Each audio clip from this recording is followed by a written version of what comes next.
Si has seguido esta serie de videos, lo que viene a continuación no te extrañará, pero si es la primera vez que ves esta serie, comenzando con este video, te recomiendo que veas los anteriores para que no te quedes con cara de ¿what? ¿Escribir o no escribir un guión? A ver, ¿qué será más levantado para el espíritu de un videoblog? ¿Escribir un guión o solamente improvisarlo? Es lo mismo que con un post o una grabación de radio. Siempre es bueno tener un soporte escrito, pero bueno, también se puede improvisar. Bueno, en esta ocasión voy a escribir un guión. ¿Pero qué formato utilizaré? A ver, utilizaré el formato clásico del guión para cine, que después se transformó en audiovisual en la televisión americana, o utilizaré el formato de dos columnas que utiliza la televisión mexicana y que fue inventado por Jacobo Zabludovsky, por cierto, amigo de Gabriel García Márquez y de Cantinflas. Mm, Bueno, voy a utilizar el clásico y en otra ocasión utilizaré este. Los dos me gustan, con los dos me siento muy a gusto. Bueno, soy escritor a fin de cuentas, así es de, empecemos, manos a la obra.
Hola, bienvenidos a una nueva entrega de estos elogios de la lectura.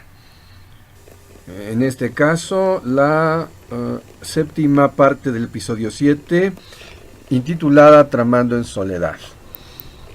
No los voy a cansar con un resumen. En cada video previo he dejado un mínimo indicio con la finalidad de no perder el hilo conductor en este extravagante laberinto de ideas. Baste para fines didácticos traer a cuento fugazmente el siguiente mapa mental.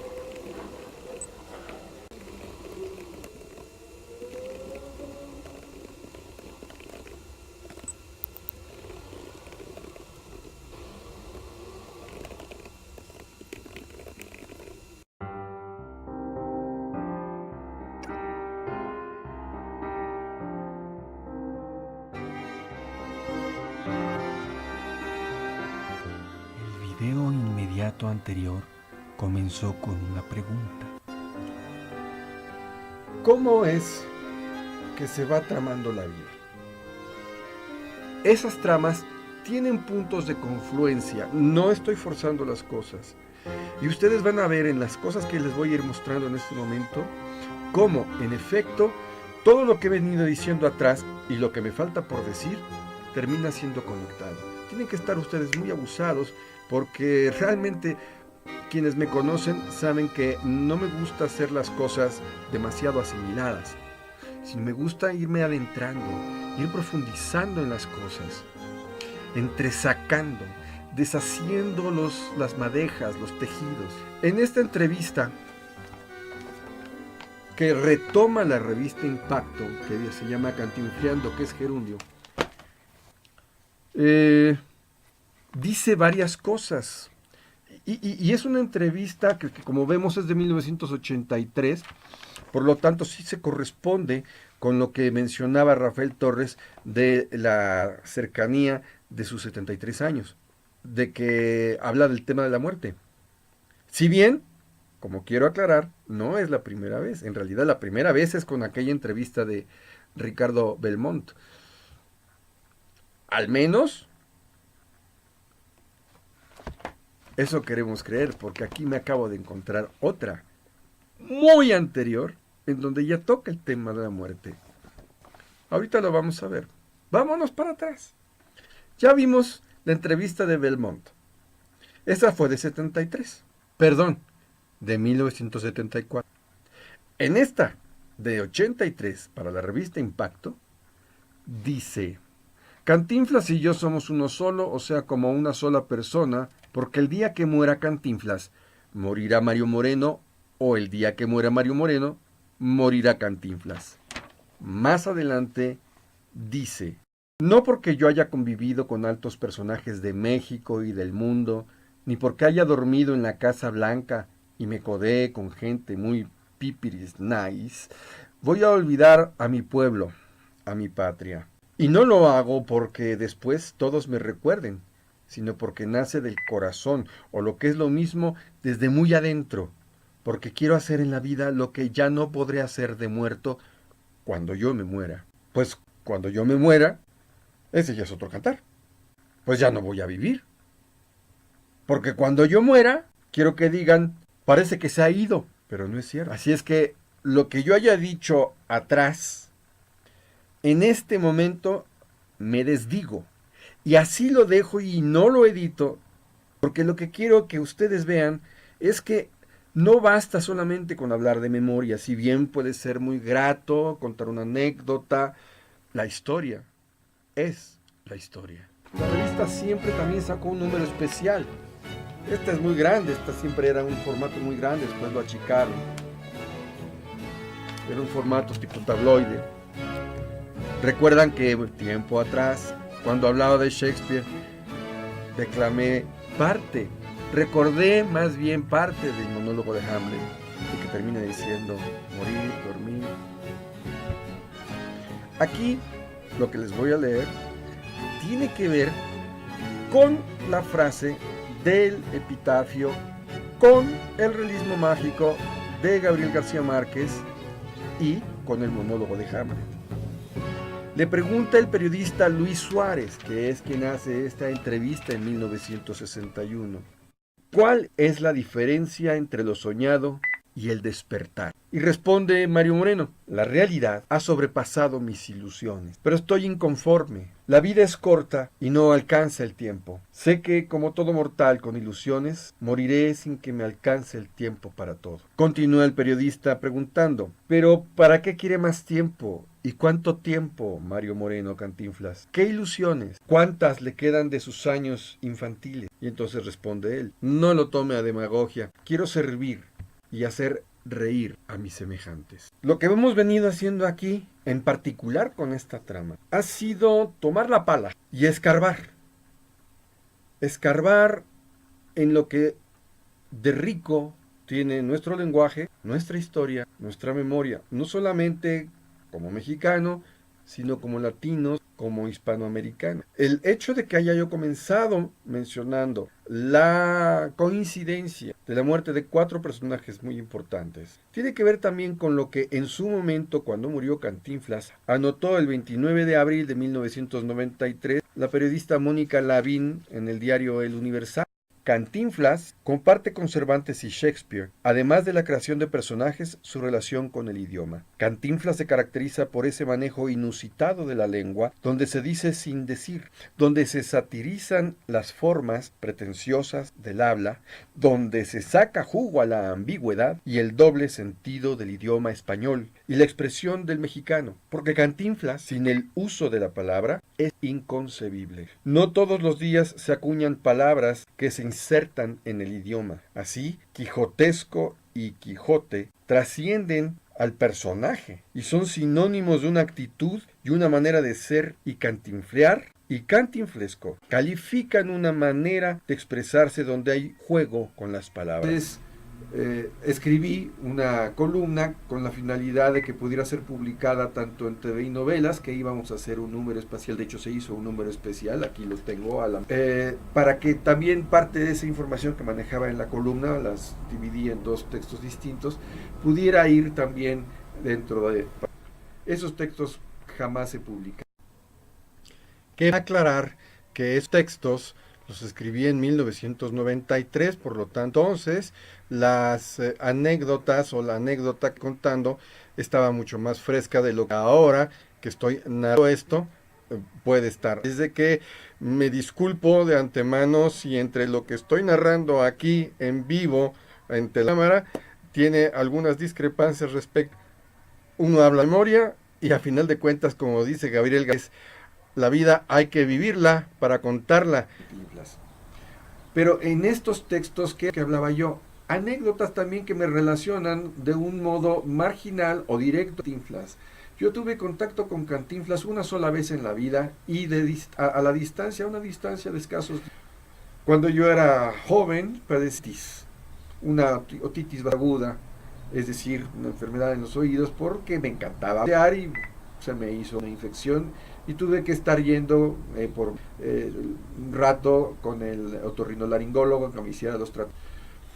Esto me une también con mi madre, porque era mi madre la que me llevaba, ya entonces estaba separada de mi padre. Así es que siempre hemos ido, siempre fuimos y hemos ido aún ahora después de muerta, seguimos. Y cuando llegábamos ahí al hospital, terminando de los tratamientos, invariablemente bajábamos a la cafetería a tomarnos un café con un delicioso pie de queso que solamente recordarlo me evoca a mi madre. Salí en una de las ocasiones, afuera en la entrada estaba ni más ni menos que Mario Moreno. Lo recuerdo con sus lentes oscuros, un abrigo oscuro, muy elegante. Nos saludó muy amablemente, muy cortésmente, buenas noches. Nosotros igual, buenas noches, o Cantinflas, no nos dijimos. No solicitó un autógrafo ni nada por el estilo. Ahí quedó esa. Pero sirvió para que después en el camino mi madre, que había otra relación con Cantinflas, cuando mi abuela, la madre, que siempre tuvo unas condiciones económicas bastante pues un día, sabiendo que Mario Moreno Cantinflas ayudaba a la gente y habiendo sido ella costurera de María Conesa y haciendo trabajos de costura para la iglesia y otros lo fue a visitar a su oficina, pues para pedirle una ayuda, un préstamo. Entonces mi madre estaba enferma, necesitaba comprarle los medicamentos. Y ella lo que quería más bien era trabajo, siendo costurera, pues dijo, pues voy a trabajar, he trabajado con María Conesa, quiero trabajar con usted en la cuestión de vestuario. Ya él se dedicaba a la... Aunque todavía no, aunque estamos hablando todavía de la época de las películas en blanco y negro, donde era más actor que productor, pero ya invertía él como productor, aunque no aparecía su nombre en las producciones. Entonces, Mario Moreno, Flash, muy caritativo, pero a la vez muy, dice, en vez de ofrecerle trabajo a mi abuela, sacó su cartera, tomó un billete de 50 pesos, que para entonces era bastante, y se los dio los 50 pesos a mi abuela. Mi abuela los rechazó y le dijo, no señor, yo lo que estoy pidiendo no es una limosna, estoy pidiendo... Y él nada más se limitó a decirle, es todo lo que puedo darle por ahora. Bueno, gracias a eso mi abuela finalmente pudo comprar los medicamentos para mi madre y santo remedio. Es la otra anécdota. Cuando hablamos de los problemas de la memoria, nos encontramos con que el periodismo muchas veces, por estar sujeto a la memoria y por estar sujeto a la noticia cotidiana, fuera del periodismo de investigación, en general tiende a la desmemoria. Y es lo mismo que ha ocurrido, por ejemplo, con esto de Mario Moreno Cantinflas. Dentro de todo lo que les he mostrado, ya les mencioné la entrevista de la cual sale la frase, ya la localicé. Pero fíjense cómo va cambiando la memoria, cómo va cambiando la historia según la va recordando cada periodista. En el número especial que sacó la revista Súper Especial. Escribe en uno de los artículos que la componen un juego constante utilizando ese enunciado de parece que se ha ido pero no es cierto. Y fíjense nada más, ahí dice parece que se ha ido pero no es cierto. Tal fue el epitafio que eligiera don Mario Moreno para su propia sepultura desde hace 9 años, en agosto de 1984, al cumplir sus 73 años. Pero no nos indica la fuente donde lo dijo. Y esa breve sentencia emanada del sentimiento de un hombre que esperaba, según él mismo lo expresó alguna vez, tener la satisfacción de dejar a su muerte un recuerdo positivo para el mundo, no fueron palabras al vacío. Parece que se ha ido, pero queda en las memorias de los mexicanos y latinoamericanos el recuerdo de un hombre sencillo, humilde y de nobleza tal, que aun habiendo escalado los peldaños de la fama y la riqueza no se olvidó de volver la vista hacia los desposeídos. Parece que se ha ido, pero está presente como ejemplo vigente, imperecedero de la gente trabajadora y empeñosa, del pueblo que lucha y se esfuerza por triunfar. Parece que se ha ido, pero ha dejado como herencia a su Cantinflas, que era para Mario Moreno una esperanza, un mensaje de alegría con su hablar ininteligible y finos modales en el conjunto del peladito desgarbado.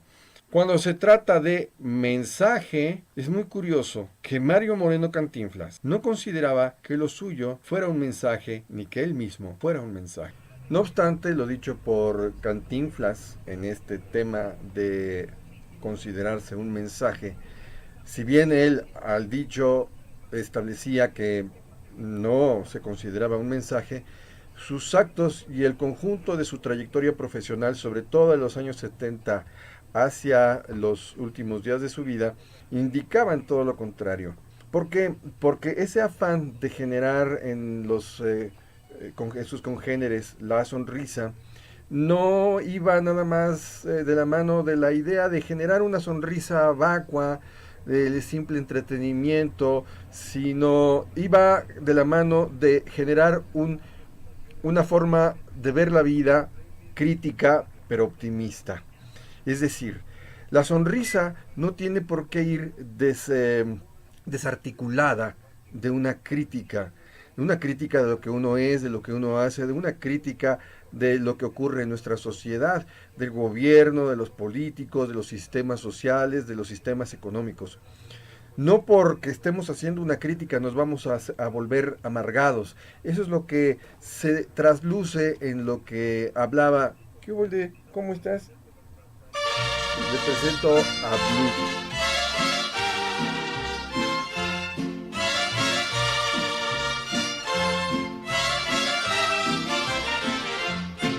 Cuando la luna se pone regrandota como una pelotota y alumbra el callejón, se oye el maullito del triste gato viudo y su lomo peludo se eriza con horror. Pero no falta quien mande un zapatazo que salga hecho balazo a quitarle lo chillón. En el alero del místico tejado el gato se ha quejado cantando esta canción. Gato, para curar mi mal de amores dijeron los oitores que no había salvación. Ahora me dicen gato viudo porque una gata pudo quitarme lo chiquillo. Antes sacaba del mandato, me daba pa' mi helado, mi cine y mi gurbol. Ahora con lo que me ha pasado me tiene más enfriado que un hielo de highball.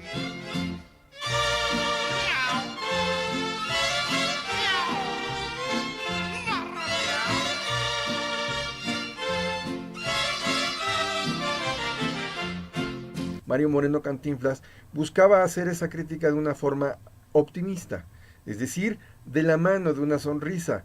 La ironía fuera la señal más marcada de la inteligencia de aquella persona, de aquel pueblo que se mira a sí mismo sin seriedad, que sabe reírse de sí, que sabe reírse consigo mismo y que pone los problemas en su justa medida, en su justo lugar, precisamente para poderlos ver críticamente. Sí, concedo que efectivamente el hombre, Mario Moreno Reyes, y el personaje, Cantinflas, por sí solos no son mensaje, pero son el centro alrededor del cual cualquiera, empezando por el mismo actor o el mismo personaje, Y posteriormente, ya proyectado, el lector como tú, como yo, al leer sus propuestas cinematográficas, somos los que generamos y damos forma al mensaje que finalmente nos quiere hacer llegar. Un mensaje en contra de la injusticia, un mensaje optimista de ver la vida con buenos ojos, de ver lo bueno que la vida nos da y hacer a un lado lo malo, no por desecharlo, sino para que eso malo no termine imponiéndosenos de una forma que nos lacere, que nos ancle y que nos estanque. Todo lo contrario, en ese mal que nosotros hacemos a un lado está la razón por la cual nosotros podemos dar pasos con pies firmes, cada vez un paso a la vez hacia adelante, en el desarrollo personal, en el desarrollo social, en el desarrollo de un país.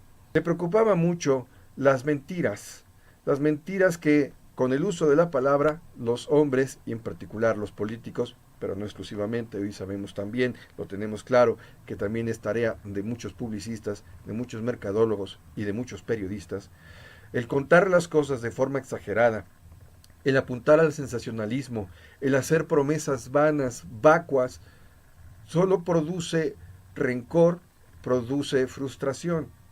Y si bien en nuestra cultura latina, como bien apunta Andrés Oppenheimer en su libro más reciente de Crear o Morir, él ahí plantea, bueno, lo que tenemos que rescatar es el fracaso, pero no porque veamos con buenos ojos a los fracasados, bravo, fracasaste.